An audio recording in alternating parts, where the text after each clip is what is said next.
Mes frères et sœurs bien-aimés, je vous dis un grand bonjour en ce mois de novembre, alors que nous sommes au cœur de l'automne, qui est, comme vous devez bien le ressentir, une saison magnifique, qui a le pouvoir de nous intérioriser. Nous avons fêté tous les saints le cœur en joie, n'est-ce pas? Et le lendemain, avec une larme au coin du cœur, nous avons pensé à tous ceux qui nous ont quittés et qui continuent l'aventure de la vie en pleine gloire, en compagnie de Jésus et de Marie, tout en appréciant le bonheur infini qui les étreint. Mais nous, pour le moment, nous sommes ici, les pieds bien collés à la terre, et nous écoutons l'Évangile. Nous contemplons le Christ dans sa vie.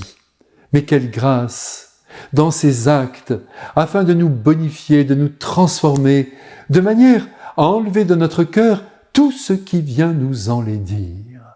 Suivre le Christ, c'est devenir beau, c'est donner un coup fatal à cet égoïsme foncier qui sans cesse vient nous tenter en nous repliant sur nous-mêmes. Et il a bien raison, notre Christ, de mettre la barre très haut. Bien sûr, il n'est pas facile de chercher à lui ressembler, mais n'oublions jamais que tout ce qui est difficile ici-bas a du prix et mérite nos efforts, et que tout ce qui est facile n'a aucune valeur et ne mérite pas qu'on s'y attarde. Aujourd'hui, Jésus, avec sa radicalité coutumière, ne craint pas de donner un grand coup de pied à ce que l'on pourrait appeler le christianisme édulcoré, qui repose sur quelques valeurs telles que la tolérance, le respect, un certain partage. Tout cela, bien sûr, est grand, mais il faut aller plus loin, plus profond dans les attentes du Christ. Aujourd'hui, il nous dit, si tu veux me suivre, prends ta croix tous les jours. Tous les jours, c'est entendu, pas un jour sur deux. Et prendre sa croix, c'est en premier lieu considérer le Christ comme l'amour de notre vie. Tous, un jour ou l'autre, du moins je l'espère, nous avons aimé, et j'espère que pour la plupart d'entre vous, vous avez au moins une personne autour de vous à aimer et à entourer. Vous me pardonnerez de vous rappeler qu'aimer, c'est tenir à un être, c'est vivre une osmose avec lui, avec elle, c'est partager les bons comme les mauvais jours, quoi qu'il pourrait en coûter. C'est défendre aussi l'être aimé s'il le fallait. Alors ici, nous comprenons que croire en Dieu ne consiste pas à croire en son existence. Dieu n'est pas une question philosophique, il est une personne actuellement vivante qu'il s'agit d'aimer concrètement et très profondément jusqu'à être prêt à donner notre vie pour lui.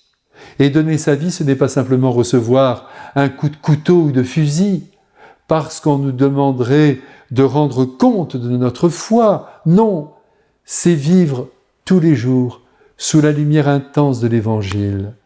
Voilà ce que veut dire prendre sa croix. Encore une fois, je le redis, il ne suffit pas de croire en Dieu, et j'ajoute de le prier. Il s'agit de s'attacher à lui au point de le préférer à toutes nos soifs humaines, soif de tranquillité, soif de confort, soif de pouvoir, soif de reconnaissance, soif d'argent. Si notre amour pour le Christ n'est pas intense, nous ne parviendrons pas à mettre en pratique ce qu'il nous a demandé. L'amour, faut-il le rappeler, est le grand moteur de notre vie. Je ne vous apprends rien. Celui qui aime, je ne sais pas, moi que sais-je, les voitures, les montres, est prêt à tout sacrifier pour s'acheter le modèle qui lui plaît.